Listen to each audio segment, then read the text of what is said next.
Brought to you by 1AAuto.com, your source for quality replacement parts and the best service on the internet. Hi, I'm Mike from 1AAuto. I hope this how-to video helps you out. And next time you need parts for your vehicle, think of 1AAuto.com. Thanks. In this video, we're going to show you how to replace the lower ball joint on this 2003 Mercury Mountaineer. And we show you on the driver's side, but the passenger side is the same procedure. It's the same part and similar process on these Mountaineers from 97 to 2010. And the items you'll need for this is a new lower ball joint from 1AAuto.com, 15, 18, 19, 21, 24, and 30 millimeter socket and ratchet, piece of pipe for some leverage, pliers, snap ring pliers, flat blade screwdriver, hammer, ball joint press, torque wrench, jack and jack stands, and locking pliers depending on the condition of your sway bar link. Start off by removing your hubcap.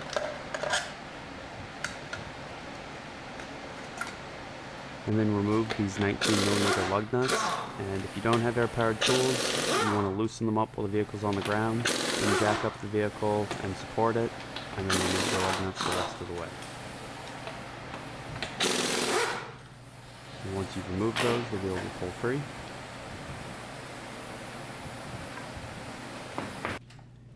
Now you want to break off the ends on the cotter pin right here underneath your wheel knuckle. And then you can either hammer it out with a punch, or if the cotter pin is only sticking out on one side of the castle nut, you can actually just use your 24mm socket and ratchet to just break it free. And then just remove that nut and then put it back on just a few threads. Remove the nut on the end of the axle, and obviously if you have air-powered tools, it's not a problem. You can have somebody hold the brakes and use a socket and breaker bar if you need to. And you want to twist this nut back on until it's flush with the axle, and you just hammer it until you can see it move, and then come up here and just remove this 18mm nut.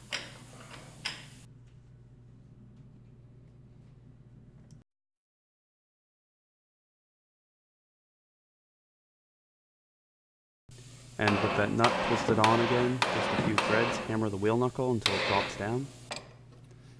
And then using a 15mm socket and ratchet, you want to remove the nut at the top of your sway bar link, and you can hold the bottom with a wrench if it's turning. And you can see ours is turning. And in an ideal world, this would just loosen up and you can pull it down, but the top of ours just breaks off. So to help get it out, you want to jack up the other side of the vehicle, and this will lift the sway bar on this side, allowing you to get to the top of the sway bar link easier, and we'll just spray it with some penetrating oil. And then using locking pliers, you want to hold on to it while twisting the nut on the bottom of the sway bar link.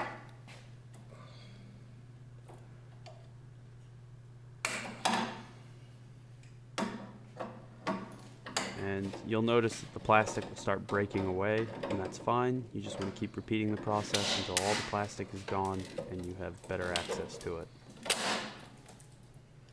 And we'll fast forward as Mike does this.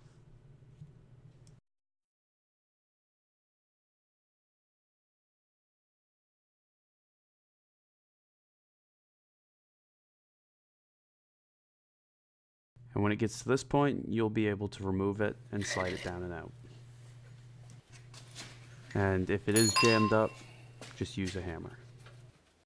Now disconnect your tie rod end, so remove the cotter pin from the tie rod, and I break off the bent over section. I just break it off, and then I'm able to pull out the rest of the pin, and then 19mm socket, ratchet and a breaker bar, loosen it up. You want to take the nut all the way off and then just thread it on a few more threads, or thread it back on a few threads. Then hit the steering knuckle with a hammer until it pops free.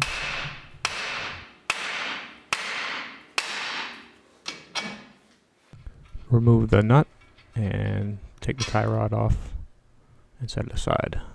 Nut still on the lower ball joint, hit it with the hammer to break it free. Now support your lower control arm. So you can see I have jack stands underneath the frame in the front for both sides. Jack that up with the jack. Here again, make sure the axle is free. And I'm not hitting that hard. You don't want to hit your axle too hard because you could damage the CV joints, but I'm really just tapping it. And jack it up a little further. And now just lift up on the steering knuckle and remove the nut from the lower ball joint. Now remove the nut at the top of the wheel knuckle.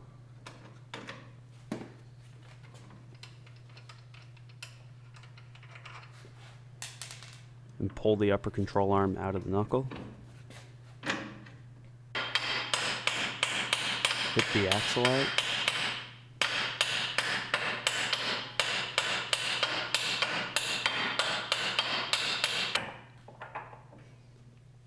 And then you want to take the wheel knuckle and pull it off the stud on the lower ball joint. So just remove that nut the rest of the way. If you've put it back on there. And then just pull the wheel knuckle down and off that stud while pulling your axle out at the same time. And it can be a little difficult, but it will eventually go. And it's a good idea to just keep it secured to the top of the upper control arm. So just put that nut back on halfway for now. Using snap ring pliers, remove the snap ring along the top of the ball joint. And once you get it about halfway, you can just use a flat blade screwdriver and pry it up the rest of the way. This ball joint press, we've got a cup around the lower part of the ball joint, and then that there with a hole through there. So this is just going to press the ball joint right down through. And so I'm just tightening the press, and then I hit it with a hammer at the same time, and that just kind of helps to break the ball joint free.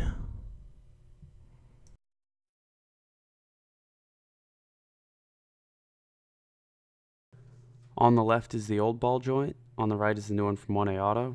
They do look similar, but there's some slight differences. However, ours will fit exactly the same. Remove the nut from your new ball joint. And then you want to just carefully pry this boot off. And then set up your ball joint press and push the ball joint back into place.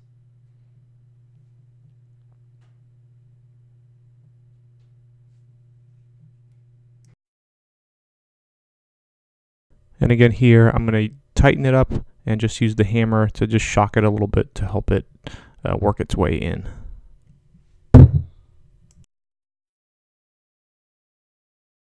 Once it's all the way back in, just replace that boot and make sure it's on all the way.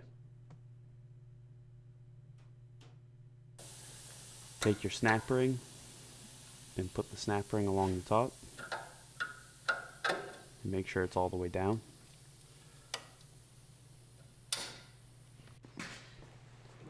Now take your wheel knuckle and you can remove the nut at the top holding it to the upper control arm, and then you want to feed your axle through while putting it back on that stud for your ball joint.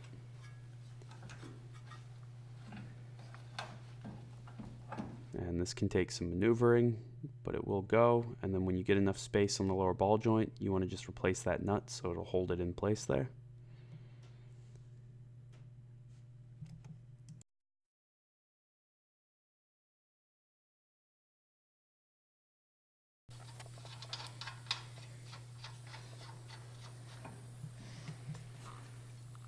And now push your upper control arm back into the wheel knuckle and replace that nut.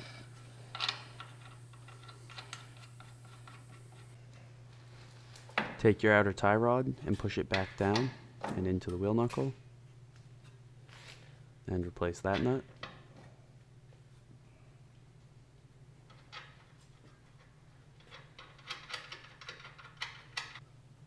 And then you want to torque that to 50 foot-pounds. Push your new cotter pin through, or your old one if you manage to save it, and then just bend the tabs in opposite directions. And torque the upper ball joint nut to 50 to 55 foot-pounds.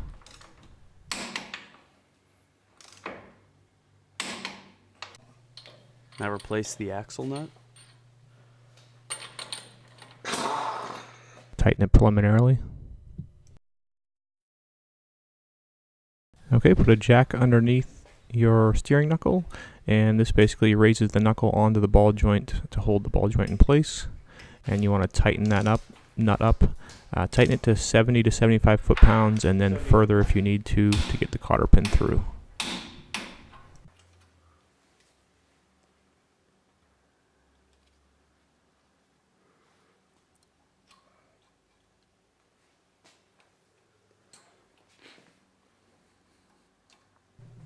Now you can lower the wheel knuckle.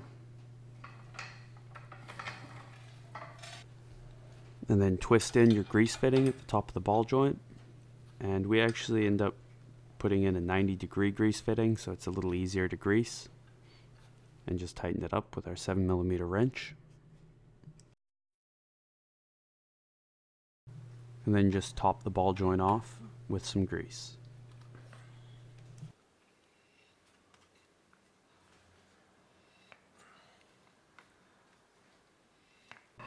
Now you want to replace your sway bar link, and you could see that ours was badly destroyed, so we're going to use a new one. And you just slide it up through, and the order is washer, then bushing, then the lower control arm, then bushing, then washer, then that metal tube, and then another washer, and another bushing.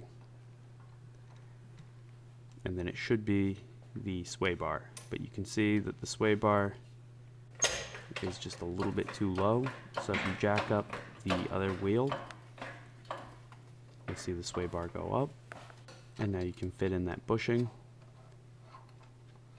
Push the sway bar link up through the sway bar, and then do another bushing, then a washer, and then the nut. Too much. And then just lower the other side, and it'll compress the sway bar link.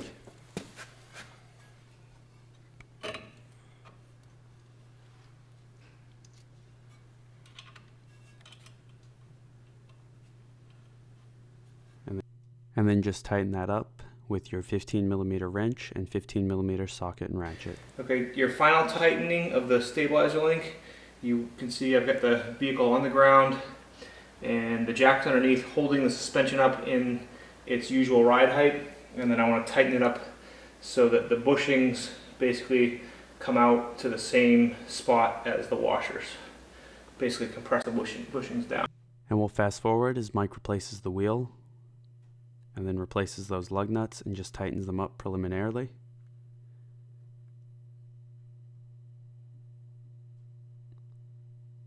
And then lower the vehicle and torque each of the lug nuts to 100 foot-pounds in a crossing pattern.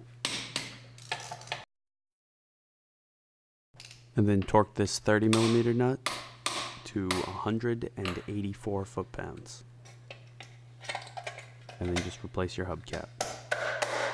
And you're all set. We hope this video helps you out.